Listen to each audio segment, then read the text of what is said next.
Hearing about studio changes is the type of news that really worries a lot of the anime fanbase, and I mean a lot of the anime fanbase, as it can either be an upgrade or a downgrade depending on the studio itself. Now, I've had my fair share of experience from studio changes and how series have had a big impact on their production quality in the past, but it even still happens a lot lately. Now, especially with a few recent series that had a change due to the original studio dropping it.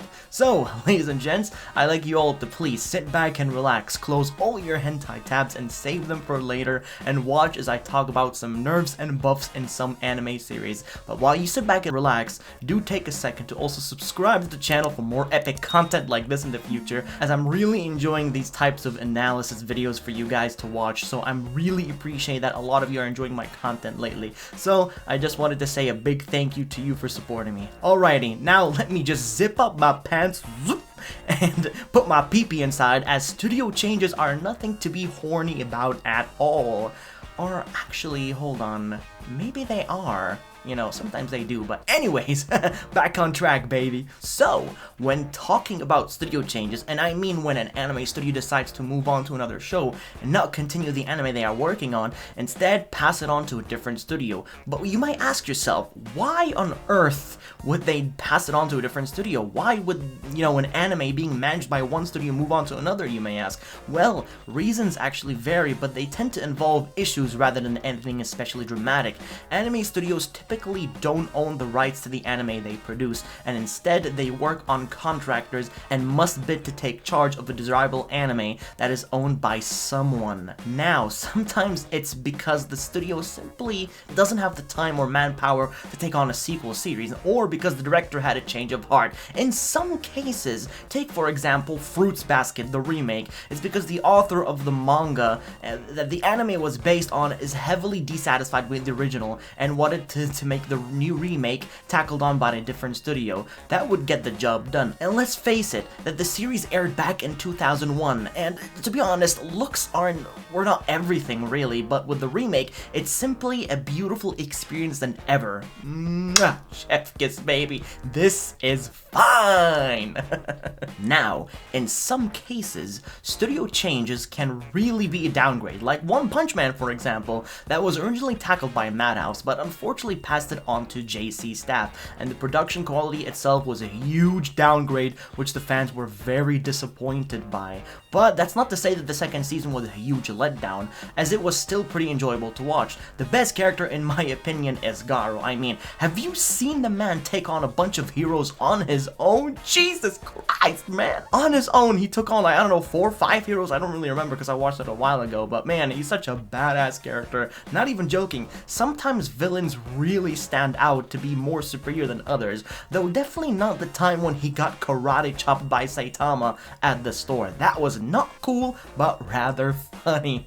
Madhouse is definitely one of the best studios in the anime industry, but noticeable changes to One Punch Man directly went to its art, style, and animation downgrade from Season 1. Though I'm not saying Season 2 was the worst thing ever, but being a casual watcher of One Punch Man, I still appreciated the work JC staff put, as they still delivered a very entertaining season overall, which I was quite happy with. Now, before we move on to things, let me just quickly jump into Fruits Basket once again. The original series of Fruits Basket, you might know, didn't actually finish the way the manga did, which is why the remake of Fruits Basket will pretty much be the complete version of the manga and end that way, since the author was not happy with the production. The remake was then handled by TMS Entertainment.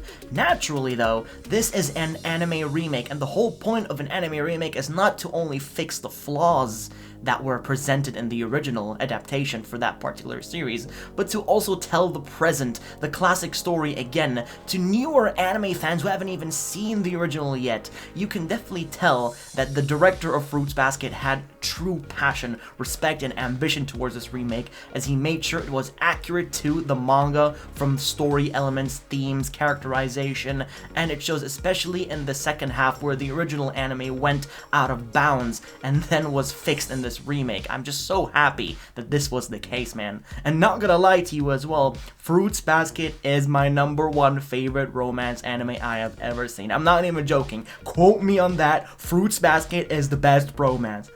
Oh, and by the way, to be honest, even though if you have already seen the original for Fruits Basket, do definitely take your time and watch the remake because, you know, the new visuals, it's something that you really don't want to be missing out on, in my opinion. Now, this can be a little bit of a shocker for many, but this is a huge nerf, and I mean a huge nerf to the Quintuplets. If you guys don't know, the Quintuplets is a very recent harem series that aired, I think, last season or so, and it's getting a third season. I'm really happy about that. Let's go. Now, I didn't mind the art style change the characters' looks, but what really annoyed me the most, oh god damn, I can't stop thinking about it right now, god. What really annoyed me the most was the nerfs to the thighs, and it made it less thick, you know. The girls back in season 1 were really thick, and they they completely nerfed them. Now their legs just look skinnier and not thick at all, so yeah. That was quite the disappointment, I'm not gonna lie. But, though the art style itself, I had to say that I much prefer the second season art style than the first one, as it feels more cleaner and refined around the edges, you know, by how the characters look, which I personally felt was like a big upgrade compared to the others who felt like it was a downgrade. As you may notice, that is, you know, not everyone will agree with others, as everyone has their opinion, which is perfectly fine. It managed to stay very consistent throughout its second season, in my opinion. When changing studios, we all need to understand that things will not be the same as how they originally were, and there will always be new things added that we may like or dislike. But for the Quintuplets Season 2 changes, they were very positive, actually, very, very positive, and even the new art style was very similar to how they look in the manga. Other than the leg nerf, the series itself is doing a lot better than ever, and it's going to get a third season, which I already said. I'm so really looking forward to that. Now, this is something that you guys were really, really waiting for. And it is the massive change that went with High School DxD Season 4. The last 3 seasons were done by TNK, as you all might know, but they decided to drop the series and give it on to Studio Passion. There was not really any official reason as to why TNK actually dropped the series. They never announced why they did it, but many are claiming it's due to how they made, you know, the third season, and how a lot of fans were disappointed by its ending. And then I found out TNK decided to pick up redo of Healer instead of sticking with DxD. Oh good lord, this is just really woozing me. It's making me go crazy, man. I don't know why. I really hate redo of Healer. No, it's not actually that I hate it. I actually quite like it, you know, because it's a hentai. So yeah, I did watch it at night in my bed when my parents are asleep. Let's not talk about this, actually.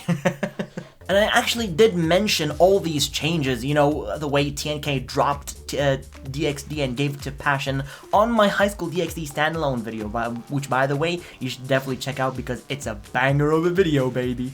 Anyways, Studio Passion picked up DxD and a whole art style was just changed. Every character looked more colorful and cute compared to how the series originally was. Seeing this heavily actually reminded me of To Love Ru because it was so similar. I mean, even To Love Ru had a change in its art style compared to how its first season went by, and I'd say that the cute style really suits To Love Ru a lot, and it's an upgrade for that show in my opinion. I was not really bothered, but more like not used to how DxD looked now compared to before. The reason why the character's art style looks different in this way is because this is how they look in the light novel, which makes perfect sense as to why they actually did the changes, because, you know, it's to match the light novel series. And to be honest, you do get used to the style after you watch a few episodes, and so I didn't mind at all, since it still managed to capture all the essence that DxD was for this new season, which I admired even with those new changes. And trust me when I actually tell you this, there are a lot of studio changes, but I really wanted to mainly focus and talk about these 4 as they stand out the most for me